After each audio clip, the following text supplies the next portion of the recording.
boa tarde, bom dia. Bruno Marques aqui para mais um episódio do Speedcast. Hoje nós temos aqui um grande prazer, um imenso prazer, na verdade, de receber Cidemar Acosta, presidente do Sindiex. Hoje nós estamos aqui na nossa quinta temporada, 11º episódio. Cidemar, muito obrigado, boa tarde. Eu gostaria que você iniciasse só me contando um pouquinho. Eu sei que sua trajetória ela não é muito grande no comércio exterior capixaba, mas conta só um pouquinho aí da sua trajetória.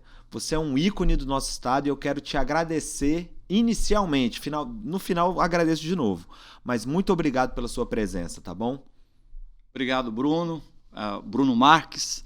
Obrigado pela oportunidade para poder contar um pouco a história aqui do estado do Espírito Santo, da minha passagem aqui dentro do estado. Eu não sou capixaba, mas hoje me sinto capixaba pela luta incessante para manter o nosso estado inserido nas melhores oportunidades de boas práticas do comércio internacional e da logística. E com isso também tentando fazer com que todos os nossos players da cadeia orientem-se para as melhores ferramentas de mercado de ponta e assim...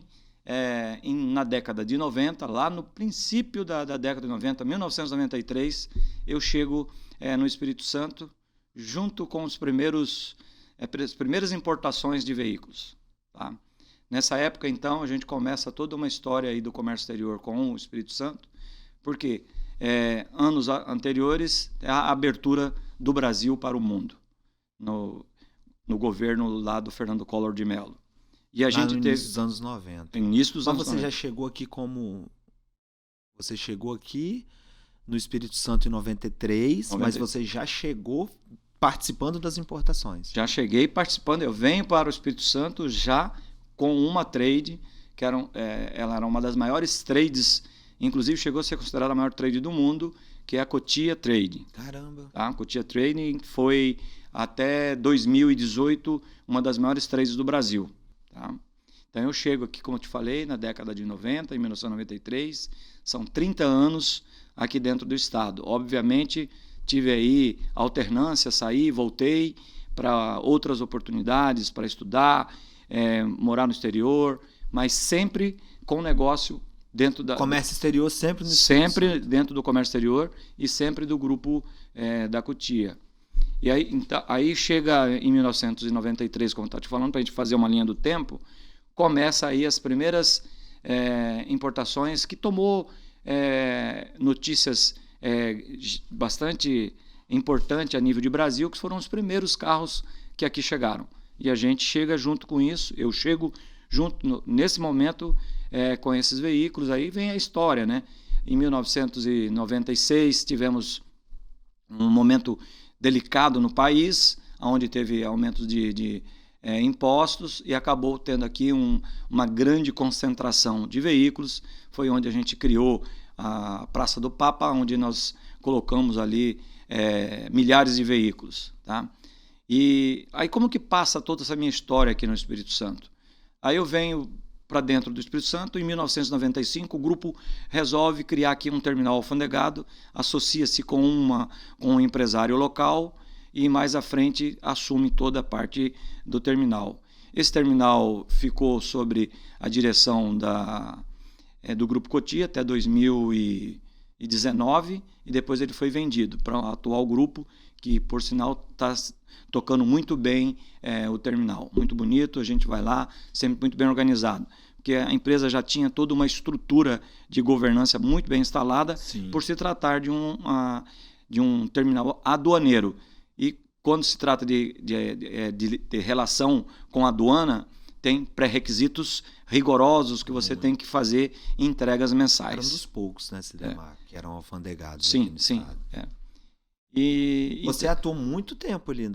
Eu lembro muito de você. Da fundação, eu fiquei fora dali somente 5 anos. Foi quando em 1998, eu saio do Espírito Santo por mudanças estratégicas do grupo.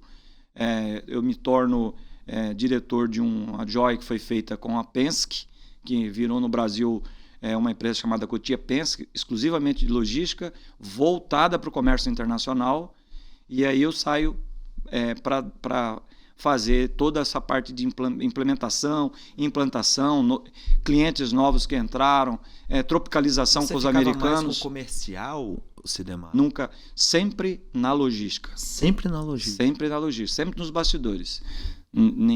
A minha atividade nunca foi fazer comercial, mas todo mundo fala que eu sou um comercial nato. Ah, sim, é por isso que eu estou perguntando. Mas eu acho que a área de logística é a continuidade, porque quem vende precisa ter confiança em quem está executando para entregar. E eu sempre fiz muito bem esse trabalho junto com a área comercial. Então, sempre presente, a área comercial sempre me chamou para poder fazer parte dos projetos, até porque eu precisava conhecer para poder fazer a entrega. Na verdade, o comercial, para ele vender, né, aí ele precisa lá da operação, né? Sim. Aí quando a operação chega, que traz confiança ali para o negócio. Por isso que eu falo que hoje aqui o estado do Espírito Santo, ele é um estado pequeno, mas é um estado que pode se dizer que tem as melhores práticas hoje de logística, em todos os sentidos, de profissionais, equipamentos e tecnologia. Está sempre muito atualizado. Não precisa ter, os capixabas não precisam ter nenhum sentimento de que nós somos um estado pequeno e não temos as melhores boas práticas aqui da logística. Nós somos, inclusive, nós somos estratégicos. Sim, até mesmo nossa aduana é uma das melhores do país. Nossa aduana é uma das melhores do país. Nossa aduana é a que mais entrega, a nossa aduana é a que mais também fiscaliza. Então, a gente tem uma performance muito grande perante aos grandes estados. Emma, sobre o Sindiex, a sua entrada no Sindiex, você se tornou presidente do Sindiex no ano de 2020. 2020. E aí eu te pergunto, quando é que o Sindiex de fato surgiu? Então, o Sindiex ele surgiu em 1992. Inclusive, ele vem para poder criar uma interface entre governo central e governo local, né? Vamos falar assim, governo estadual e governo federal, para poder tratar de todas essas regras que é impostas tanto pelo governo federal quanto pelo governo estadual, das legislações do ICMS, porque a maioria das trades, a gente tem que deixar isso claro, que sempre ela foi alavancada aqui por benefício. Fundap é um dos benefícios mais antigos, acredito que é da federação, e o Fundap é o que fez o Espírito Santo ser conhecido a nível nacional pela sua trajetória, muito discutido, teve vários momentos de outros estados querendo proibir essa prática do Fundap. Então a gente criou vários momentos de debate com grandes juristas, com grandes tributaristas, para poder falar sobre o que era realmente o Fundap. Né? Um incentivo fiscal, um incentivo financeiro. Sempre teve essa pergunta aí e os estados sempre criou. E então criou-se o Sindiex em 1992 para poder criar todo esse elemento de interface junto ao governo central e junto ao governo estadual para poder... O Sindiex é muito forte nesse debate. Exatamente, para tirar atravessadores, para mitigar problemas, para não deixar enfraquecer o próprio Fundap, porque naquele momento nós só tínhamos o Fundap.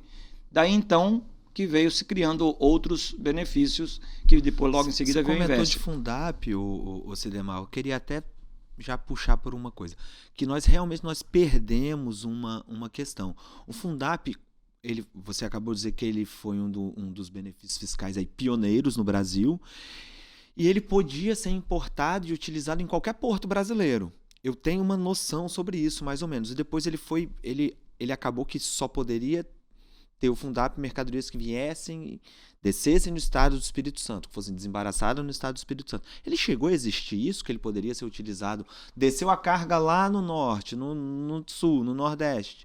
Chegou a ser assim? Então, lá no começo dos anos 90 e para trás também, para cargas específicas, projeto, teve esse tipo de comércio. Começou a ficar vamos falar assim, começou a criar, meio que banalizando um pouco o nosso benefício. Então, o Estado, muito presente, com muita sabedoria e muita maestria, criou-se o seguinte: as empresas têm que ser matriz, têm que estar no Estado, e a carga tem que ser desembarcada no Estado, tem que circular no Estado para depois fazer o seu destino. Faz todo Porque sentido. o nome do Fundap, ele fala que é Fundo para Desenvolvimento de Atividade Portuária, mas do Espírito Santo, Sim. não é do Brasil. Tá? O benefício é do Estado. Sidemar, mais uma pergunta aqui que vocês acham que não, mas nós temos aqui roteiro, tá, pessoal? Vamos lá. Eu queria saber de você como é que surgiu, quando surgiu esse convite para você ser o presidente do Sindiex? Ok. Isso é muito bom. Na realidade, eu faço parte do Sindiex há muitos anos. Como membro. Como membro, né? Sempre ali como associado e como diretor. E aí, como eu sempre fui uma pessoa meio que inquieta nos assuntos ligados à nossa atividade, do Comex e com a logística, eu sempre estava presente em pautas importantes para o Estado. E numa dessas, o pessoal sempre, nossos colegas de diretoria, sempre falava: Sidemar, você é o próximo presidente. Quando o nosso amigo e saudoso Imperial deixou a cadeira de presidente, naquele momento ali, eu fui convidado. Mas a empresa ainda tinha muita atividade que dependia da minha pessoa estar full na atenção de tudo. E o presidente do grupo Cutia falou: nesse momento eu não quero você ali, né? Eu quero você... Porque você tem que se dedicar dedicar muito tempo à companhia. Aí falou assim: continua lá como diretor, como você sempre foi. E acabei sendo o primeiro vice-presidente do meu colega e professor. Aprendi muito. O Marcílio, um grande mestre, é uma pessoa fantástica. Tenho ele no meu coração. Sempre que eu encontro com ele, a gente discute, a gente fala de tendência, nós falamos de economia, falamos de tudo. É uma pessoa que vive o comércio internacional até hoje, né? Embora não está hoje fazendo parte da diretoria, mas é associado, um excelente presidente que o Sindiex teve. Não só ele, como todos os outros presidentes. O Imperial ficou, acho que 14 anos, se eu não me engano, como presidente. O Marcílio ficou 6, mas todos os outros que antecederam, tanto o Marcílio quanto o Imperial, foram excelentes presidentes que o Sindiex teve. Sidemar, um abraço para Marcílio aí, mais do que justo aí as Marcílio, palavras. meu mestre. Sidemar, pelo que você já falou, já entendi qual é a principal função do Sindiex, né? A gente está falando do estado do Espírito Santo, que é um estado do comércio exterior. Eu costumo brincar que o Espírito Santo é o estado mais internacional do Brasil. É um estado que mais de 50% do PIB é do comércio exterior, né? A gente vive e respira. Então, assim, a função do Sindiex é fortalecer, né? Defender os interesses da classe dos importadores e exportadores. E quem pode se filiar ao Sindiex, Sidemar? Qualquer empresa? Ou ela tem que ser uma importadora, tem que ser uma exportadora? Como fica essa questão? Hoje nós temos uma prerrogativa. Vamos separar um pouquinho aqui. Quem tem o viés com o comércio internacional, ele pode se associar, mas não pode tomar assento do Sindiex. O estatuto não permite. Para tomar assento, quando eu falo tomar assento, é ser diretor, ser suplente, aí ele precisa ser uma trade mesmo. Ele tem que estar fazendo o papel de importação ou exportação. Okay. Aí ele pode tomar assento. Então, qualquer um que quiser hoje ser associado ao Sindiex, que tem algo ligado ou com modais, ou com despacho, ou agência aduaneira, alguma coisa que tem ligação com essa atividade nossa, ele pode associar ao Sindiex. Entendi. Uma vez, eu conversei com você, a Speed se associou, a né? A Speed se associou, exatamente. A Speed se associou e uma coisa que você me falou que eu nunca vou esquecer foi o seguinte, você falou: Bruno, olha, as portas estão abertas, mas o mais importante não é só você se associar, é você participar. você estar aqui todos os dias, você poder dar uma sugestão, uma opinião, principalmente, né, nós que somos do despacho aduaneiro, do desembaraço aduaneiro, da assessoria e consultoria aduaneira, participar dos comitês que temos aqui. E assim, uma coisa que é um depoimento meu, inclusive, vocês têm um corpo jurídico muito bom. E na medida que a Speed entra em algum embate, seja com o auditor fiscal, ou seja com outro órgão anuente do comércio exterior, a gente geralmente chama vocês, né? A gente fala, pessoal, ó, nós temos aqui, né, uma interpretação, porque uma lei todo mundo interpreta de um jeito. E assim, isso eu acho sensacional. Você ter o apoio do Sindiex, ter acesso ao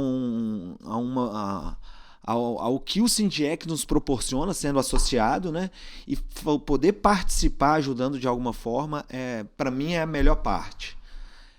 Isso daí ficou muito na minha memória, ficou demais na minha memória quando você falou isso. E de fato, os associados geralmente são atuantes, né? São atuantes. Inclusive aqui eu gostaria até de fazer um agradecimento.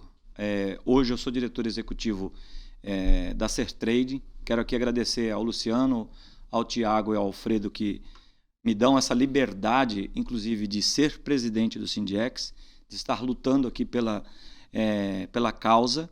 Então, eu fico muito grato por isso, porque eles me dão essa liberdade, me dão essa flexibilidade. Não que eu não trabalhe, né? Eu trabalho. Claro, tem atividade dia a dia que às vezes eu não posso. E, para tanto, o que nós fizemos? A proposta que eu coloquei para o nosso corpo diretivo hoje, né? Tanto para a direção do Sindiex, quanto para os suplentes. Que a gente criasse os comitês e que pudéssemos trazer aqueles que não têm direito a ter um assento como suplente ou como diretor a participar dos comitês. Sim. A exemplo seu mesmo, sabe? Você participa lá dos comitês do MAPA. Dos comitês do MAPA, então.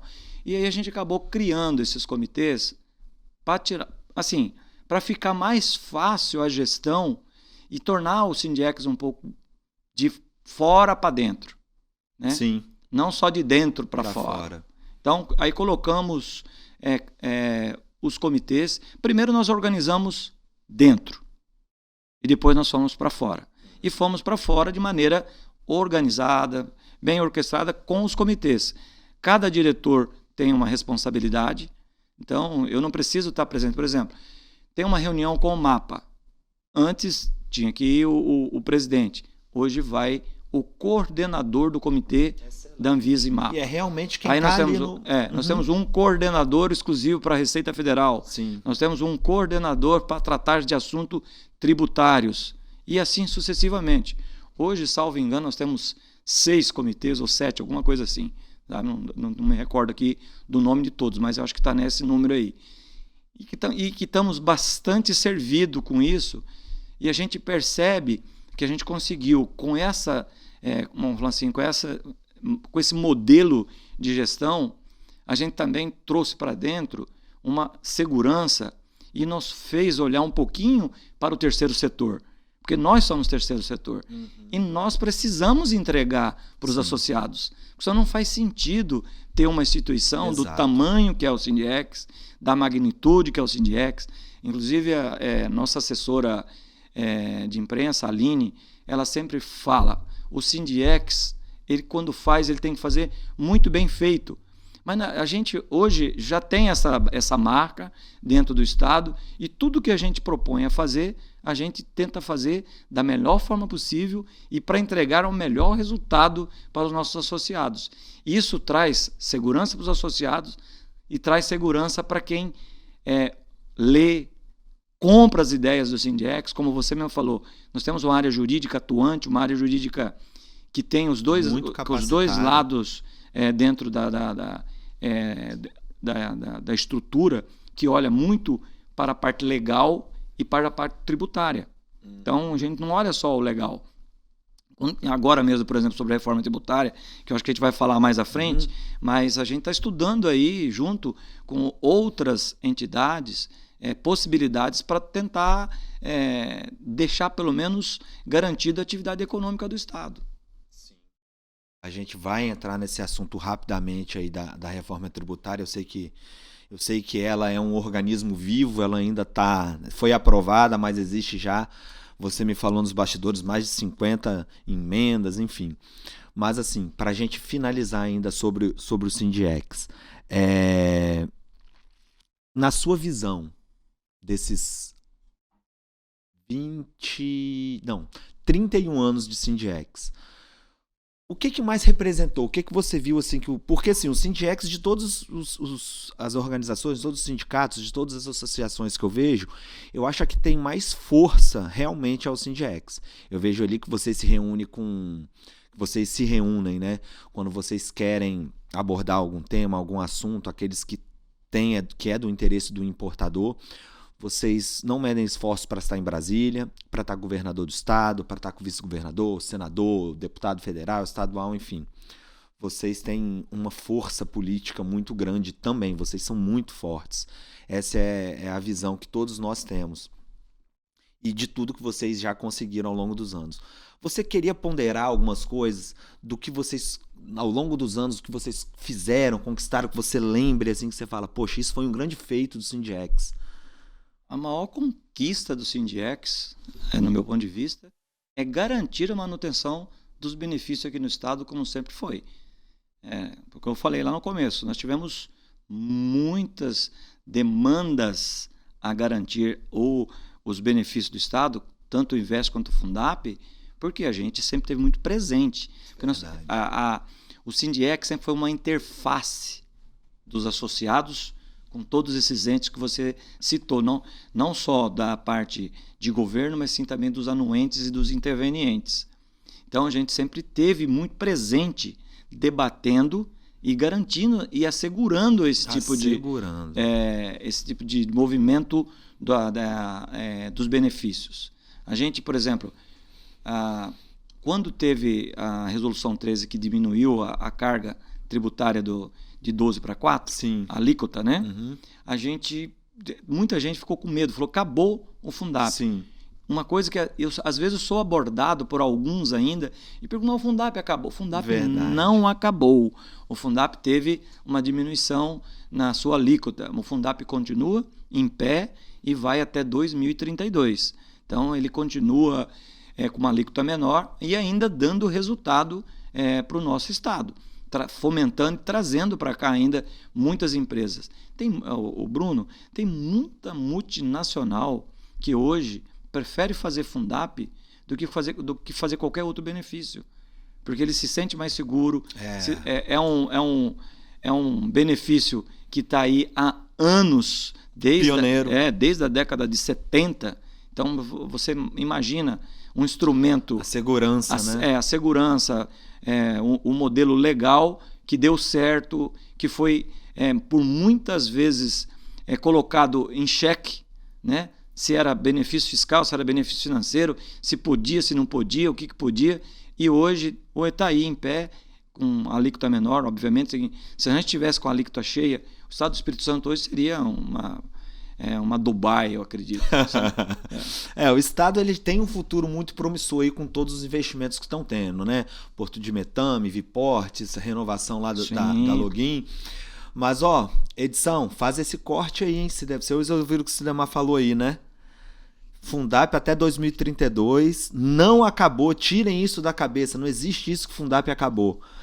Sidemar, pra gente finalizar, porque assim, eu queria entrar num outro assunto, mas não vou entrar porque senão a gente vai se alongar muito, porque você é um visionário do comércio exterior, você adora logística, você já quis trazer navio aqui pra dentro, dar um jeito de botar navio aqui dentro. Já teve histórias. Eu conheço alguma coisa assim. Mas, reforma tributária, que é um assunto assim, que eu sei que o Sindiex que você está muito envolvido. Você quer deixar algum recado? Quer comentar alguma coisa sobre isso? Como é que está a participação do Espírito Santo, do Sindiex? Quero sim. Quero deixar um recado aqui para todos os empresários que olhem para a atividade econômica do Estado. Nós sabemos que a reforma tributária ela vai passar e ela vai chegar no momento lá, ou é 2029 ou vai ser 2032.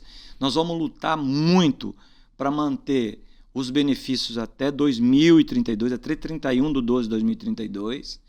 sem escadinha, sem nada, ele cheio, full, mas nós precisamos nos unir para manter a nossa atividade econômica em pé. O que eu quero dizer com isso?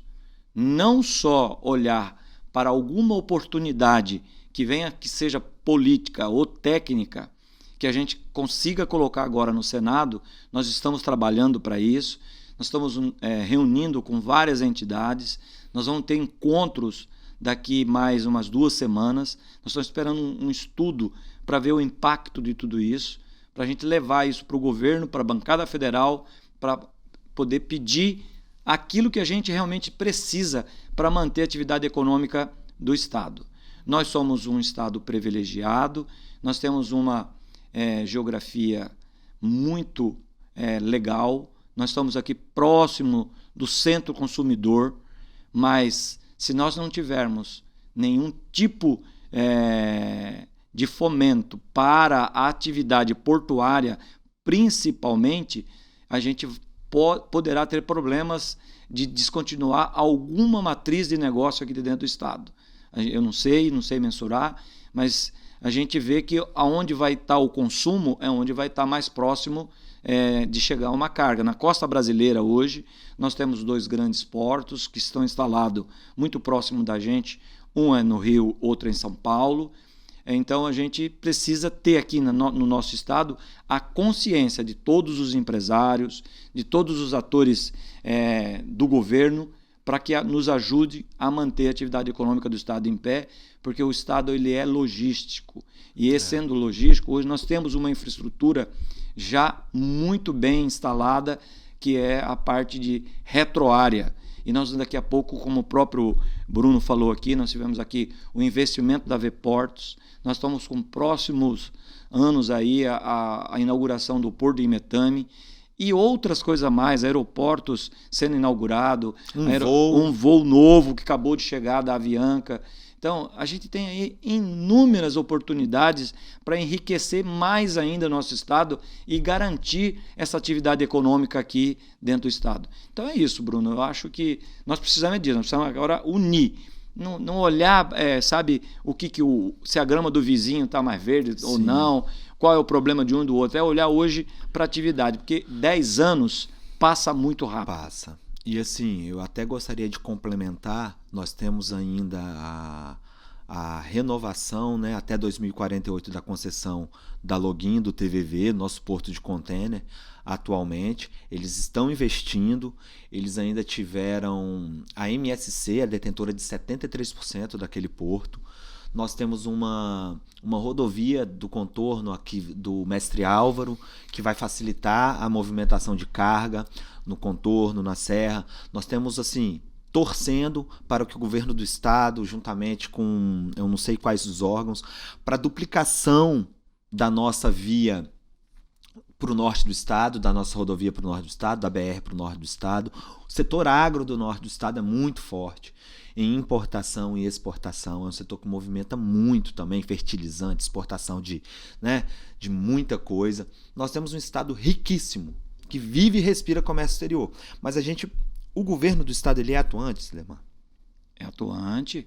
O governo do estado não só é atuante, como ele é preocupado com o que hoje pode acontecer com a reforma tributária. A gente está em constante reuniões, conversando, falando, traçando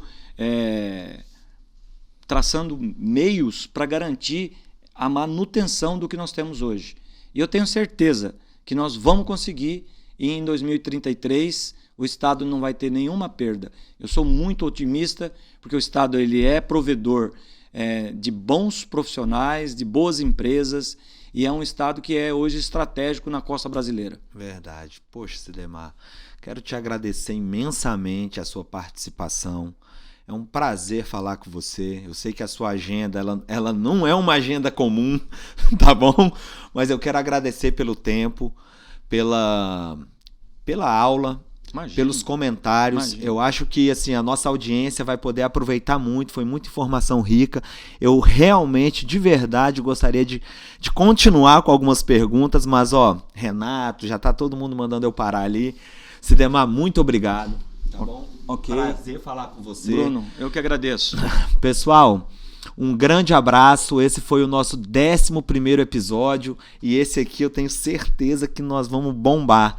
Cidemara Costa do Sindiex. Um grande abraço, fiquem com Deus.